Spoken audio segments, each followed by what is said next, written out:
Single dad, Janitor yelled. I will defend her. In court, then the CEO did something no one expected. John Harper didn't have much. A mop, a badge that said custodian, and a little girl named Lily who gave him a reason to wake up every morning. By day, John scrubbed marble floors in the skyscraper owned by Raventech Industries. By night, he helped Lily with homework, her favorite peanut butter sandwiches, and told her stories about heroes who always did the right thing even when it hurt. He never expected to end up in court. It started when Lily's teacher, Ms. Gaines, was fired from her job after being falsely accused of physically punishing a student. The real story. She had stopped the CEO's son, Travis Langford Jr., from bullying a classmate. The boy twisted the story, and the school board, pressured by the Langford family's influence, terminated her. Most parents backed off. No one wanted to go up against the Langfords. But John, he couldn't let it go. Ms. Gaines was kind. She believed in Lily when others didn't. She gave Lily the confidence to speak, despite her stutter.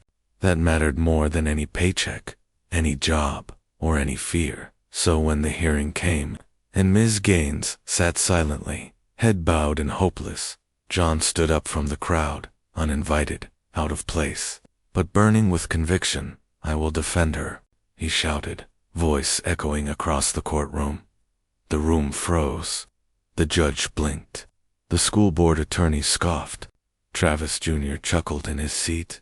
Mr. Harper, the judge began.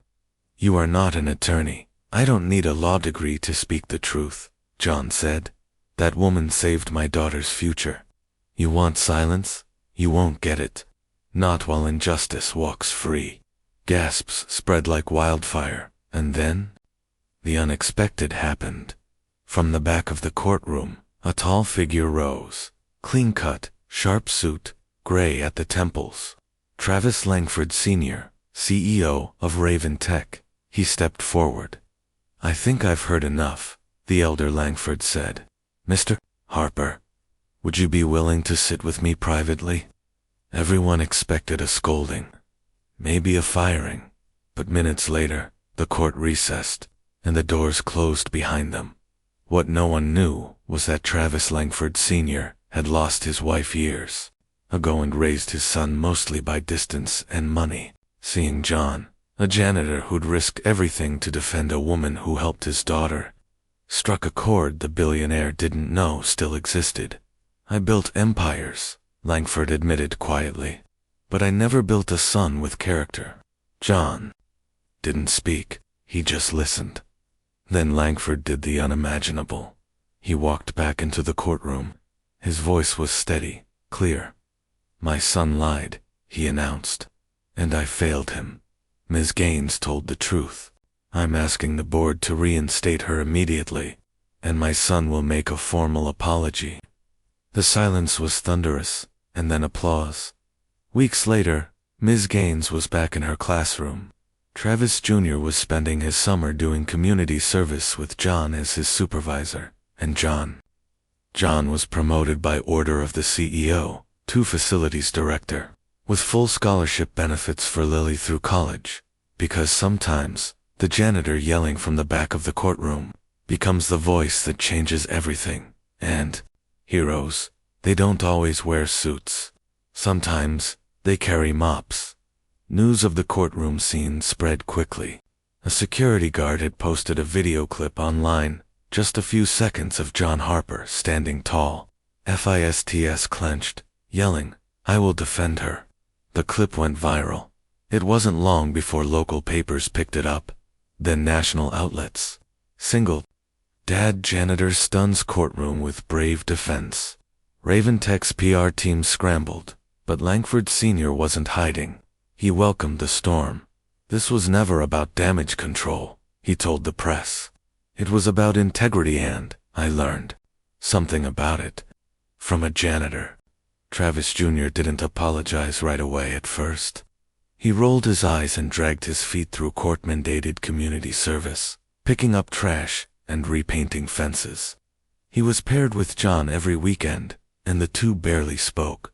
But one Saturday, it rained hard, And John, soaked to the bone, still came to work.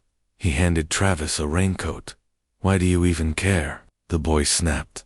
"I ruined your life." John shrugged.